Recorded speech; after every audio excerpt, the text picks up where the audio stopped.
Something came from Baltimore, Baltimore, Baltimore. Something came from Baltimore, Baltimore, Baltimore. How are you? Good. How are you? Good. I don't know what happened, but it happened. I'm excited to talk to you again. I actually talked to you last year right around this time. Wow. Yeah. Amazing. Yeah, I think I remember. I was sitting at my kitchen table in Culver City. Yeah. You could hear the kitchen, like the dishes. But it was also the day that they buried George Floyd. And we were really raw. We went into a level that we normally don't get into on interviews. Yeah, no, it's heavy, and I could not bring myself to watch the video until the trial, and it was so painful. That one, for some reason, really scared the shit out of me, and but you couldn't avoid it the week of the trial. And my wife and I sat here on the couch when they announced the verdict. We sat on the couch and wept like children. We just wept. I'm prayerful that it was a turning point in the history of the United States, and it may breed a lot of, hopefully will breed a lot of revision in the way that policing is done, or at least the reckoning of the way policing is done. Yeah. We know that policing has been meted out on that level since the beginning of the enslaved peoples. So it needs to change. I mean, it needs to change. And, there are I know some wonderful police officers who are as horrified. And it's also tragic because the actions of poorly trained, racially biased policing affect the ones that are, busy taking care of humanity and protecting us. I love talking to you. This is the kind of conversation I love to have. Arturo O'Farrill, I want to thank you for joining me today on Something Came from Baltimore. My privilege to be here with you and the people of Baltimore. It's a wonderful city, wonderful community. Man, thank you for having me. So the last time we talked was June 10th. That was George Floyd's burial. We were talking about 4 questions, and at the beginning of the conversation, I said this was a masterpiece. And I tagged a line, and I was hoping you would pass it along. I said, imagine Godspell meets Beethoven 9th meets The Revolution Will Not Be Televised, mixed by Oliver Nelson, and that's your album. It's an ambitious work. Yes, it's an ambitious work. But inspiration is when something inspires you, you must respond. I mean, I feel like so much of the work on that record comes from being motivated in a journalistic way by seeing things and understanding things that you must speak out on. Mm-hmm. And inspiration can be really you must respond. It's not easy, because then you have to do authentic kind of soul searching writing. And so you sit there and you battle these notes. They're like these things that are inside of you. It's like battling to get authenticity out. And I love the idea that this 4 questions met with a fair amount of success. I mean, it won a Grammy, which shocked me. It shocked me that it was nominated, because we all think of the Grammys as such a straight ahead, such a narrow kind of commercial environment. But I think that I was floored that it was nominated. And then I just, I figured it would not. We were up against some beautiful artists, the Afro-Peruvian Jazz Orchestra, Gonzalo Rubalcaba, and Aimee Nuviola, Poncho Sanchez. I mean, these are huge artists who do really beautiful work. And here I am with this quirky album that has all kinds of social and political stuff on it. It doesn't sound like Latin jazz. It sounds like compositional mayhem. And, but I was so when it won, I was it's maybe one of the proudest of the things that I've done, and it was all original work. So yeah, I put myself out there in a big way. And COVID hit, and you had to shelf any kind of idea that you were going to do with this album. And I wasn't sure, but it looks like you came up with the ALJA Digital Village, and you just picked up where the COVID stopped you. We probably were going to tour on that album for a year or so. Yeah, no, we hit the ground running. I mean, I think June 10th by that time we were already, I think, maybe 2 or 3 months into the Virtual Birdland series, but we were deeply involved in raising funds because there was an incredible need for musicians, actors, singers, dancers, performance artists to work. These people, I mean, I freaked out, man. People I love suddenly lost their jobs, and there was no civic, federal, state plan to catch these people. The freelance artists of the United States really lost everything, and so many of my colleagues left New York. We lost so much talent, and there's so many people that were suffering. So we sprung into action, and we created an emergency artist fund and raised $105,000 that we gave out in small grants to freelance artists. And we didn't discriminate. We didn't say, well, if you're an Afro-Latin jazz artist, no. If you're a freelance artist, you apply. And we gave out $105,000 in $500 grants, $200 and $500 grants. And I mean, I have had a lot of beautiful moments in my career, but I remember we got an application from a stand-up comedian. And I was so happy to be able to help. I'm a big fan of stand-up comedy. George Carlin, Richard Pryor. I mean, these are some of my heroes. And George Lopez. I mean, I think stand-up comedy is a huge art form. And to be able to help a stand-up comic survive is just a high point of honor for me. And the Virtual Birdland came through that. So you had 50 online concerts with multiple artists. It seems like you reached out of your realm and added more artists into the alliance. Yeah, no, we did some crazy. We just aired our 59th Sunday, and in that, and I was thinking about this in our work, we have featured artists from Kuwait, from Abu Dhabi, from Veracruz, from London, from Paris, from, we actually have collaborated with artists throughout the planet on the Virtual Birdland series. And in a way, it's funny because obviously bringing folks from Kuwait and Abu Dhabi and London and Paris and Madrid and Veracruz would be not just expensive, but labor intensive. So in a way, this horrifying pandemic brought much blessing. And then here's the thing that I really learned, because there are a lot of naysayers. There are a lot of people that won't watch streaming content, or certainly won't watch content that is put together the way we do it, because they insist that it's a trick, that it can't possibly result in real music. And we were shocked.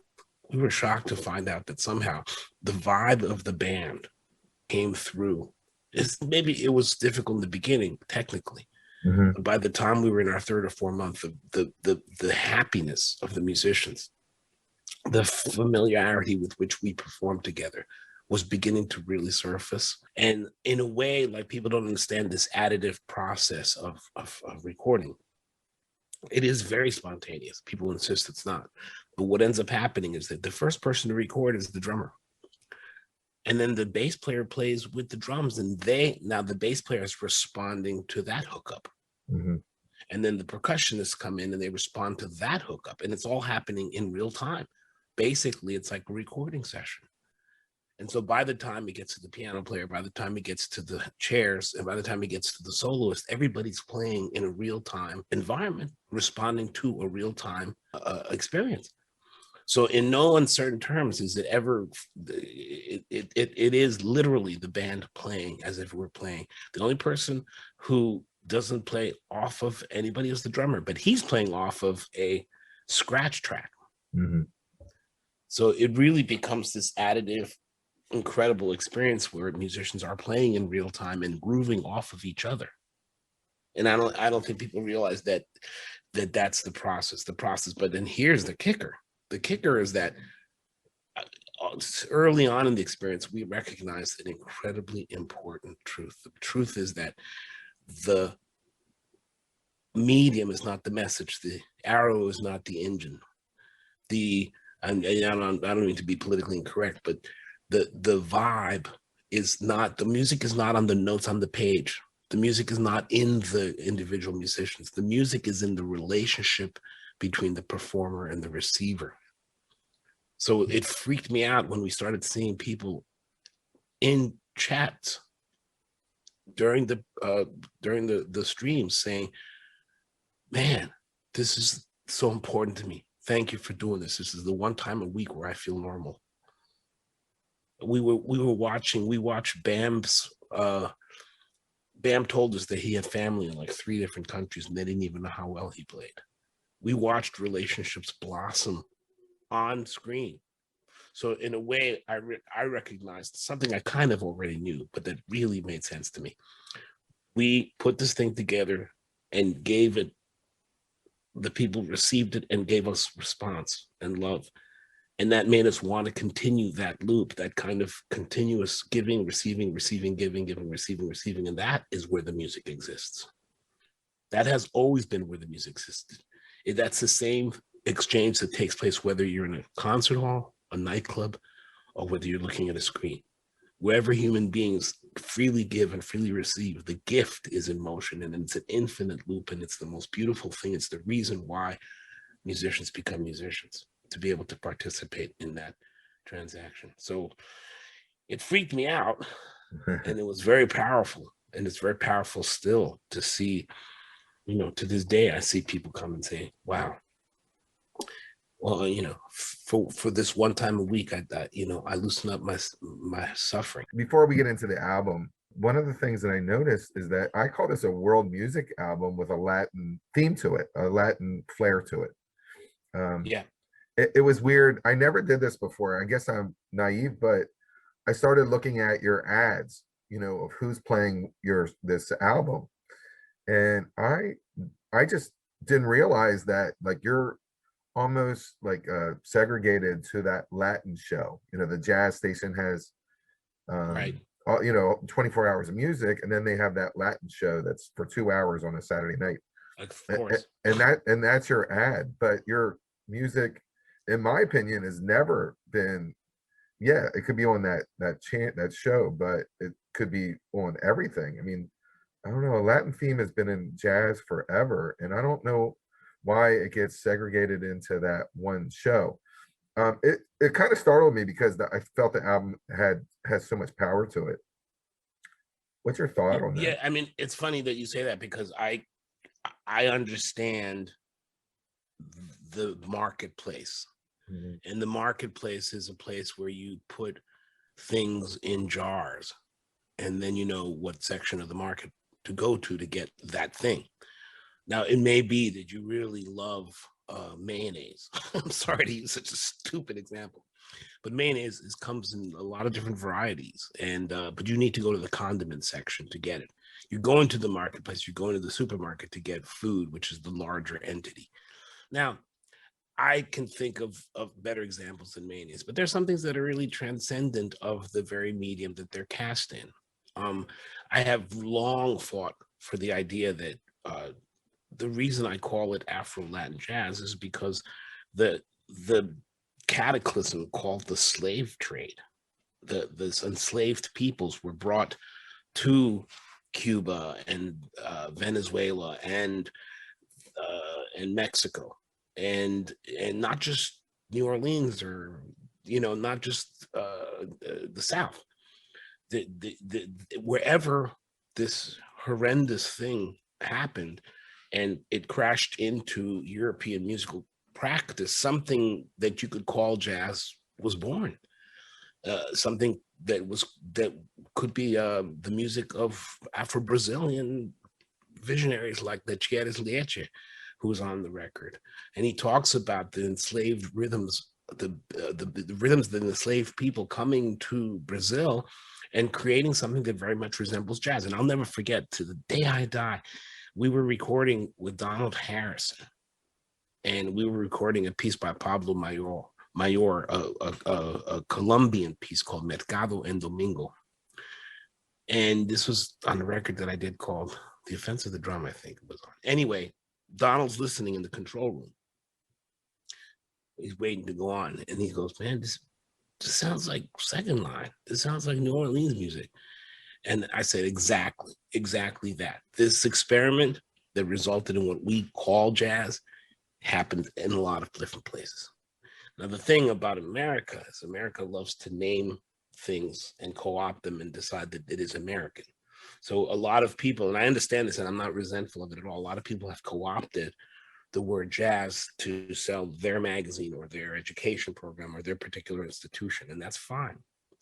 But I have long argued that real jazz is global, it's migratory, it comes from many places. And the lesson of jazz is that the lesson that W.B. Du Bois talks about and the Cornell West expounds on, and that is this: how do you return? How do you respond to brute force and violence and oppression? Well, you know, the African American community has constantly returned love for that hatred. And that same love has been returned in Cuba and in Veracruz and throughout the Americas. Throughout the Americas, there has been a response of incredible survival and culture and beauty in return for cruelty.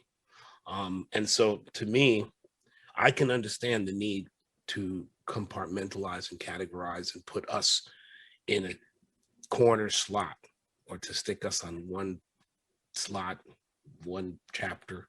You know, I can understand that because it's a very kind of revolutionary to look at jazz and say this is a global response to hatred and oppression.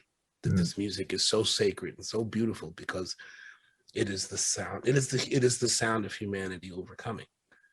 You know, it's a sound and that is a message that's universal. It's a message that's global. So when I see Kuwaiti percussion ensembles practicing a rhythm that sounds a lot like Puerto Rican bomba, when I hear improvisation in a declamatory call and response manner in Veracruz, when I see that there is a thread that unites all of this to Africa, I'm humbled. I'm humbled, genuinely humbled, and genuinely I'm just genuinely privileged to be able to be a part of this music and its truth. The truth of this music is that it heals and that it changes lives. So yeah, so I look at the categories, and I've been very blessed. I've had to come in wearing a sombrero. I've had to get into the club wearing a sombrero, but I think I've been lucky that I think that sometimes people say, okay, well, this is not just Montunos. This is more than that. This is actually compositional. It's actual jazz. It's actually part of the canon of this beautiful music that is, I'm a jazz pianist. That's how I came into this. I mean, I fell in love with Bill Evans and Herbie Hancock, and that's what I really do. That's what I really am. I call myself a jazz pianist because that's where I come from culturally, spiritually. Those are my roots. But if you let me in because I play Latin jazz, that's fine with me too. All right, well, we're going to get into this album. The album is called Virtual Birdland. The release date was April 9th, 2021 on the Zoho music label. I'm going to go with a monster. You have a monster in the room. It's the last track on the album. It's a Tito Puente. I may screw this up, but it's Para los Rumberos. Yeah, Para los Rumberos. Well, you said it a little better. This is a mega hit. And wasn't it a big disco hit when it came out? Like it crossed over.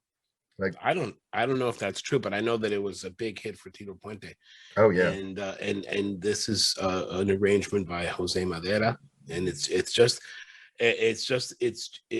I loved playing when we were touring this piece a lot. I loved closing concerts with this. In fact, I remember playing this piece in Shanghai and watching Chinese citizens dance. I felt so, when you see things like that, you realize the power of music is really global, and this piece is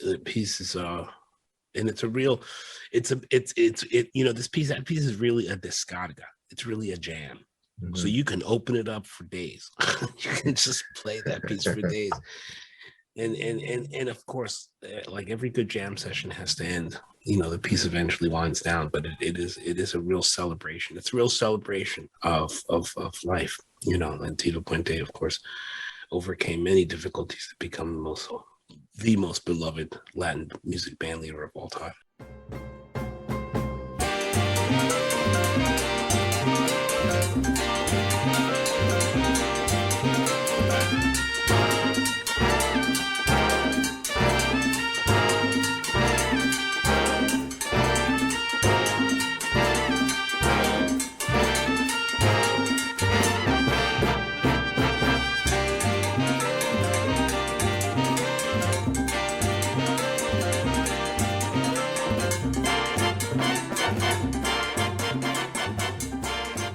A rumberos is someone who is not bound by circumstance when the picture is at its bleakest, and the smart thing to do is cave into fear. He does the opposite and celebrates the challenge with song and dance. Yeah. Yeah, how about that? It's funny because I was thinking about I was trying to explain to my friend the kind of the thing that happens in salsa clubs. Salsa clubs, people come, they may be sanitation workers or corrections officers, or whatever they do for a living. But when they get dressed up, when they put on their finest and go to a nightclub, they're kings and queens, you know, and it's a beautiful thing. I mean, it's a beautiful thing to take pride in your culture and be reminded that life is good. The annus. It is, I would say, the most daring song on this album. The Middle Eastern voice, I thought it was India, but it's Kuwait. Yeah. Yeah. And who is Anna Mashouf, like a person, or what does that stand for? I never asked Ghazi what it was about, but I just thought it was such a beautiful, beautiful piece of music.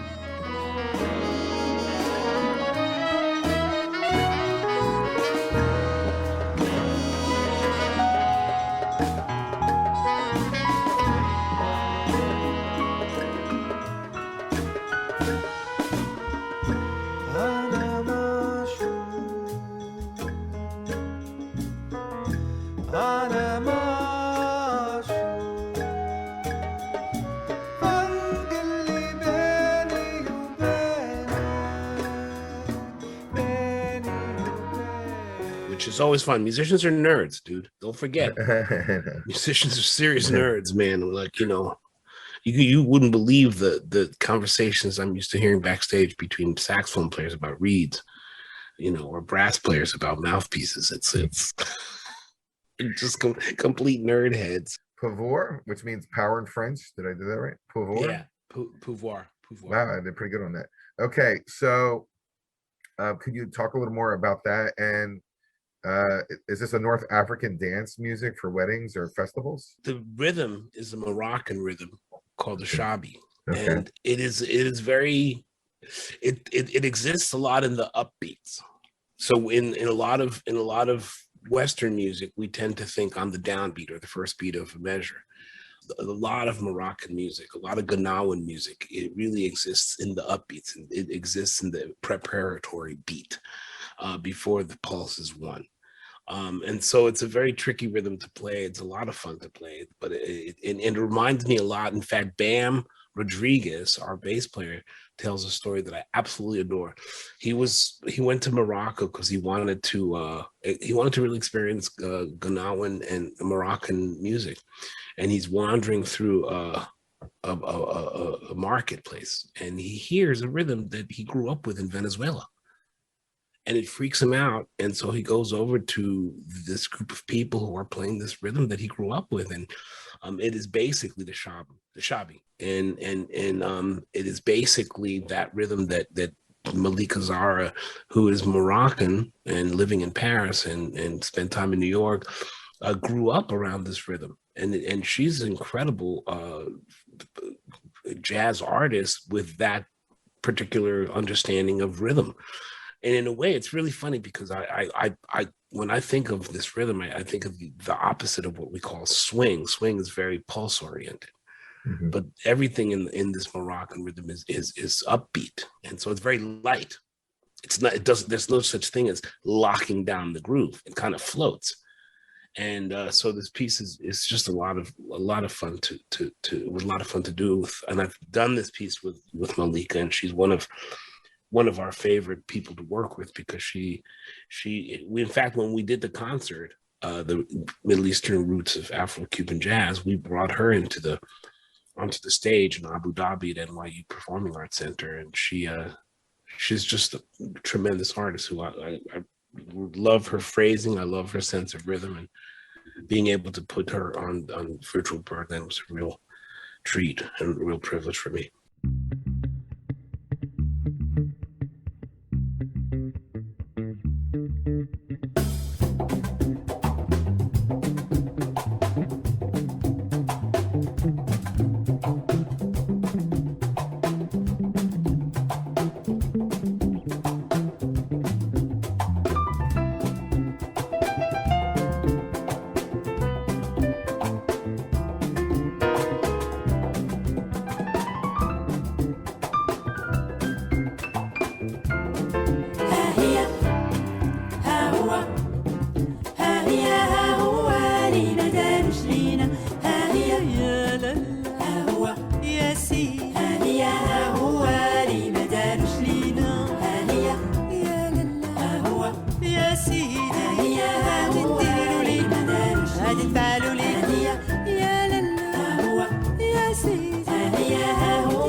The last song is something that's not even on this album. The album came out in April 9th, 2021. On Spotify, we have a new single from you from May 14th called Shimmer Linger, and it's even on a different label called Tiger Turn. Is this a solo piece? Are you aware of it? I am aware of it. I did a series of solo pieces for Tiger Turn, and it was, I'm not sure. Well, I think I know which one Shimmering is. The label asked me to improvise, and improvise really simply, which for me it's kind of difficult. I did a series. I'd like to think of them more as meditations. I did a series of meditations on different properties, and I love the idea of the way light acts in certain settings, and especially in the early morning, it shimmers. It kind of cuts through on a very hard angle, and so it kind of, not the light itself, it not only does it shimmer, but it causes the surface on which it lands to shimmer. And there's a very bright refractive kind of playfulness that the light gets, and I'm trying really hard to capture that in that performance. And I love playing solo piano. I mean, I would love to do a solo piano recording of just simple meditations, and maybe that's what I'll do next. Yeah, why not? It sounds like you're already on your way. Yeah, I would love to do it.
Okay, Arturo O'Farrill, thank you so much for joining me today on Something Came from Baltimore. My privilege. And Yeah. thank you for letting me be here. Something came from Baltimore. Something came from Baltimore.